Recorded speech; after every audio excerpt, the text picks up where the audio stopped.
I often rely on analogies to help develop my thoughts. This is a great way to take a known experience that I'm relatively more familiar with to draw out the nuances of a less known experience. Of course, at some point, all analogies fall apart, and therefore they can only get us so far. I bring this up because I admit, when it comes to audio equipment that I enjoy listening to, I have a pretty sound understanding of my aural predilections. That was until I heard the McIntosh MSA5500 streaming integrated amplifier. I now have a resolute understanding of my sonic tastes.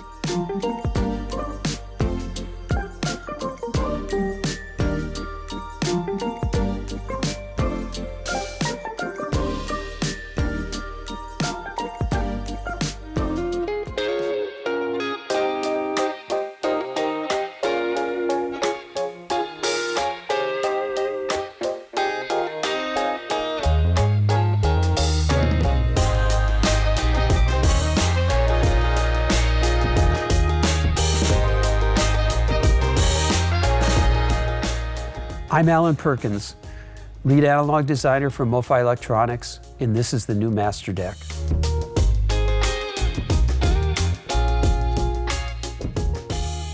What does the turntable sound like? Really nothing. It's a table with a very, very low noise floor, really no background noise. You forget wondering if the speed's stable because it's so stable. You're just listening to the music and enjoying it, and I think the purest form you're going to hear.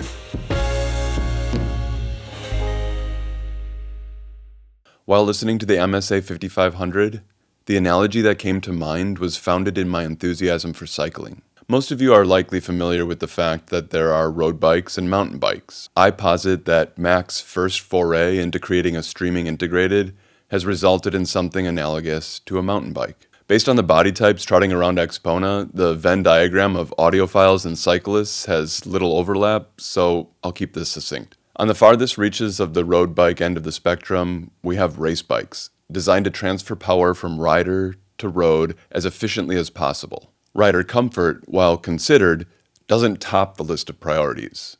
Think CH Precision 10 series. Conversely, on the opposite end of the spectrum, we have downhill bikes. Often incorporating suspension travel nearing 8 inches, rider comfort nears the top of the priority list here, if only to ensure rider and bike make it to the bottom of the mountain with one accord as quickly as possible. Think Dumberland, and nobody can send that baby headlong down a mountain as well as Stevie Ray Vaughan. I'm going to let that analogy marinate for a bit while I touch on the specs and user experience with the MSA5500. Aesthetically speaking, let's just say if you lost your ability to see in 1975, even you know what this amp looks like. That is, Mac developed a design that connected with consumers decades ago and has leveraged that design to this day to remain one of the top-selling brands in the industry. The MSA5500 is by no means a compact amp at roughly 18 inches wide, 6 inches high, and nearly 19 inches deep. Coming in at 38 pounds, this Mac, like its siblings, is bound to make a statement. Oh, and before I forget, if you haven't already, subscribe to the channel for notifications when we post new reviews. And you might also consider subscribing to our print magazine. There's a link in the description. Okay, so this is Macintosh's first attempt at an all-in-one box, and up until 4 weeks ago, I would have ignorantly said that the only difference between streamers is their software and how the unit displays now playing information. Two areas where Mac didn't seem to devote much time when developing the MSA5500. It shares the same dot matrix LED display panel as just about every other Mac product. Again, if it ain't broke, don't fix it. And relies on Connect services from the likes of Tidal or Spotify for software. Another option here is to connect via a Rune server. This is what I opted for when listening. The Mac-specific software that did exist, both as a web app and mobile device app, offered nothing more than the ability to enable Google Cast and to change the network name of the device. These two settings, along with a handful of others, were also available within the unit's own 2-dial settings interface. In the past, the sonic differences between entry-level streamers that I was familiar with was quite small and difficult to articulate. That wasn't until I heard the Antipodes Call of 50 that Tom had in his listening room. That listening session was seriously revelatory.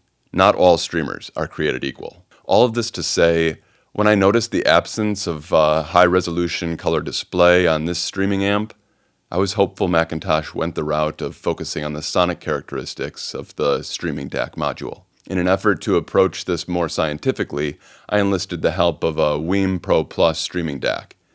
I first listened with the digital out from the Weem in an attempt to mark the characteristics of the DAC in the Mac. Then I switched to analog out using the single-ended connections offered on the Pro Plus, bypassing the MSA5500 streaming DAC altogether. I rounded out my experiment streaming directly from the Mac. I was a bit disappointed that the differences weren't more than subtle, especially seeing as how the McIntosh is an $8,000 US piece of equipment. But McIntosh is primarily an amp manufacturer, so enough with the potatoes and beans, let's get to the meat. At risk of being too vulnerable, this amplifier had me tearing up and feeling a bit nostalgic.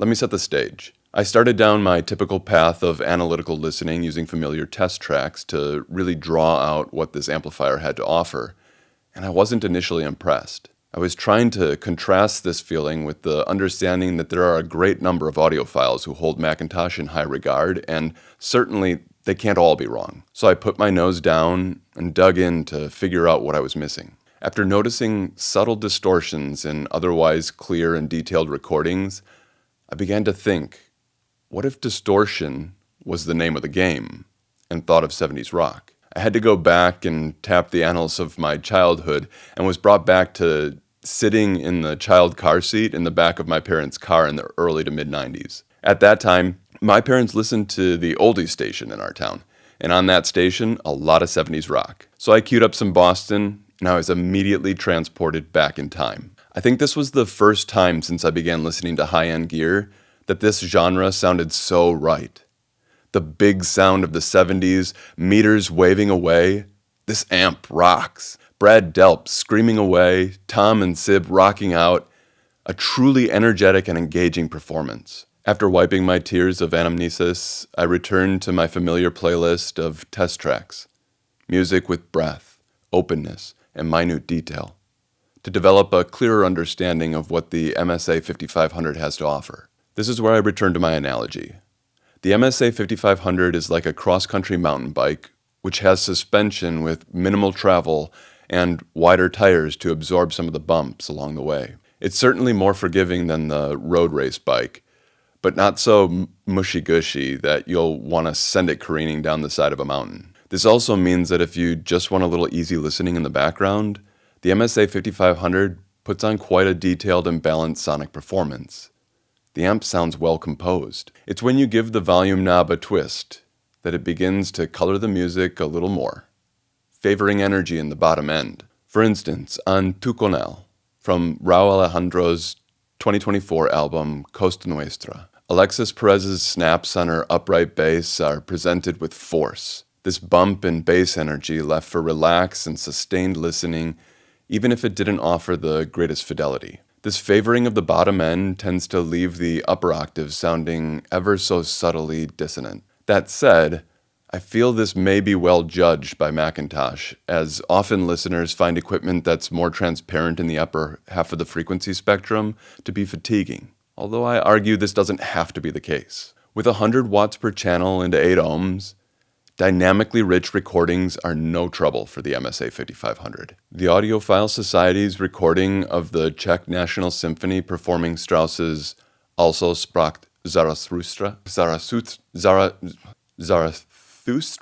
Many of you are likely familiar with this piece, and this particular recording presents Strauss's work in all its dynamic glory. I was blown away at how effortlessly the Mac rendered this, and again, a dramatic performance from the meters. With its gently juicy sound and powerful dynamic punch, this amp is likely to impress. If you're more of an analytical listener who wishes to cue up an aria from an 18th century opera and settle in with a glass of wine, there's equipment in the market that will certainly please you.